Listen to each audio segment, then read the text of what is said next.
Hey guys, welcome back. As you see today we got a Lenovo. This is an older uh, Lenovo Business PC that we're going to turn into a Windows XP gaming PC. This is a ThinkCentre. I'm not sure the model number, but as you see it's AMD socket. I think it's a 5000B CPU in there. We'll go through all the specs and everything a little bit later, but we're just taking a quick look at the front of it here. You see we've got our DVD and CD burner. There's no floppy drive in here.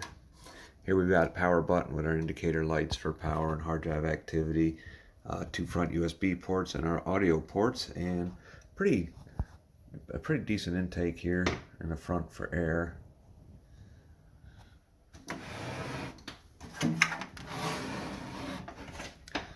And if we take a look at the side of it here, you can see there's a handle up here, which I'm not sure I'd really lug it around by that. We've got one button that we can push here to pop open the side, and we'll do that in a minute. We'll take a look at the back here first. You see the power supply is not in. I have a power supply for it. We've got PS2 keyboard and mouse ports. We've also got DVI and VGA out, serial port.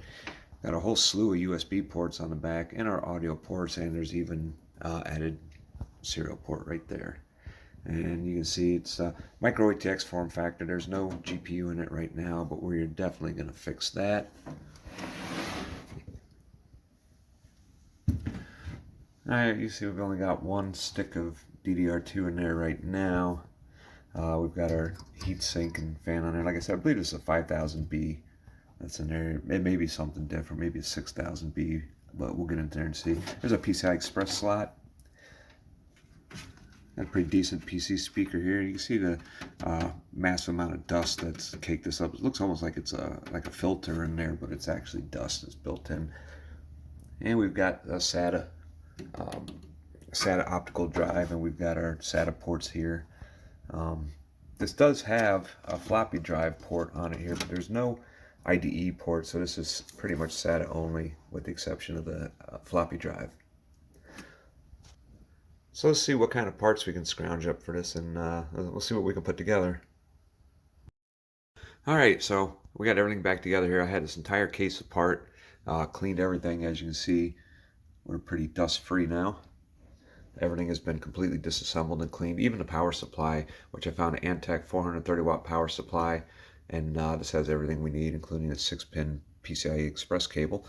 And this was even taken apart and cleaned because it was kind of dusty.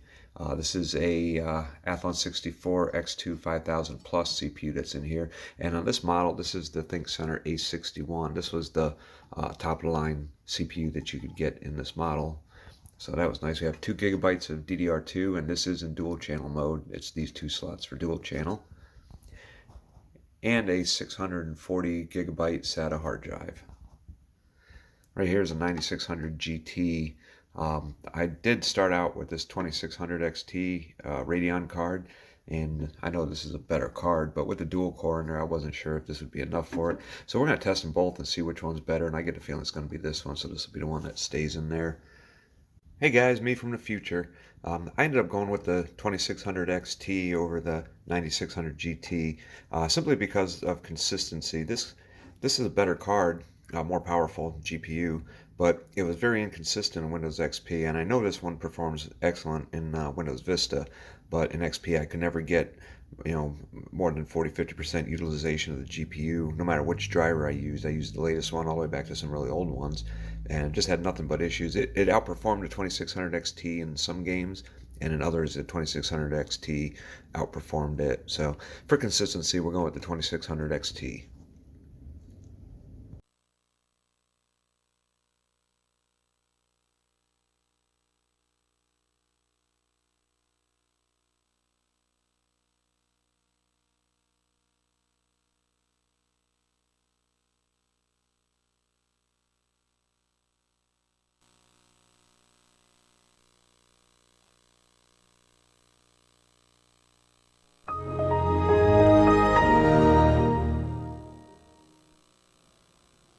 So here's a better look at the hardware specs. The CPU is, as I said, the AMD Athlon 64 X2 5000 Plus, running at 2.6 gigahertz with 2 cores and 2 threads. We also have currently 2 gigabytes of DDR2 and dual channel. And the first GPU is the ATI Radeon 2600 XT with 256 megabytes of GDR4 with an 800 MHz core and 1100 MHz memory speed. The driver installed is Catalyst 13.4. Okay, so the HD 2600 XT did not like my capture card at a resolution higher than 1360 by 768, so that's what we're going to run everything at, which is fine because that's a higher resolution than anybody would have been running with this card back in the day anyways, so it's really going to push the card. And you're going to see I have MSI Afterburner up, and I'll have at the bottom, you'll see from left to right will be your current FPS, average FPS, 1% and 0.1% lows. And I'm not going to put up a graph or anything like that, but I'll just leave those numbers up there so you can see them throughout the gameplay. And we'll do a few short clips of gameplay, and we'll see how this thing performs. So let's get into it.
Like that again, huh?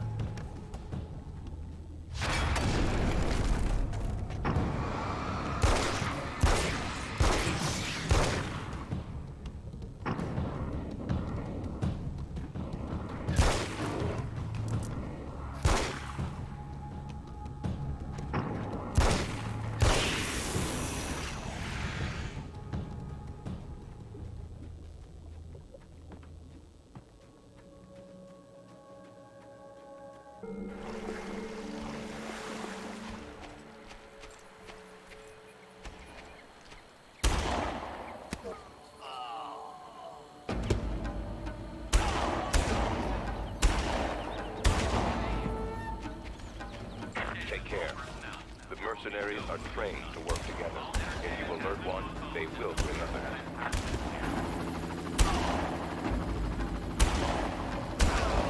Where is he?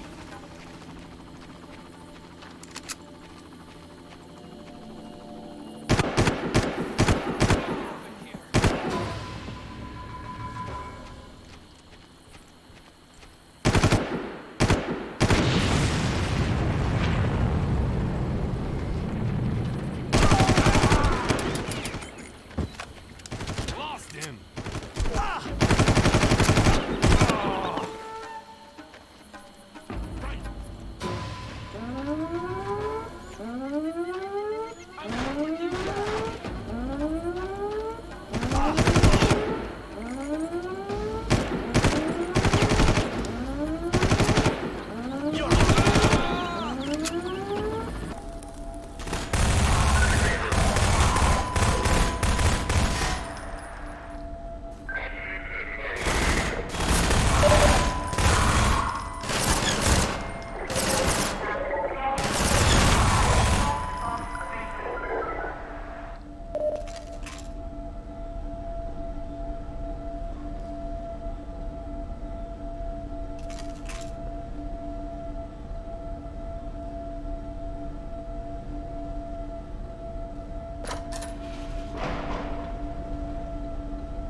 Yes, yes, yes, yes, yes, yes.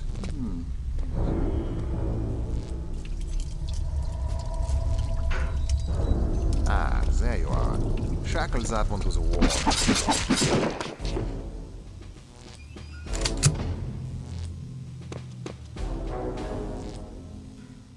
Alright, so after doing all this testing, um, I don't think this thing performed like I expected it to. I actually expected it to perform a lot better than it did, and it was pretty disappointing, even though it was at a higher resolution. Some of these games are quite a bit older, and it still struggled with them. And I know this GPU struggles with anti-aliasing anyway, so I made sure to turn anti-aliasing off on everything.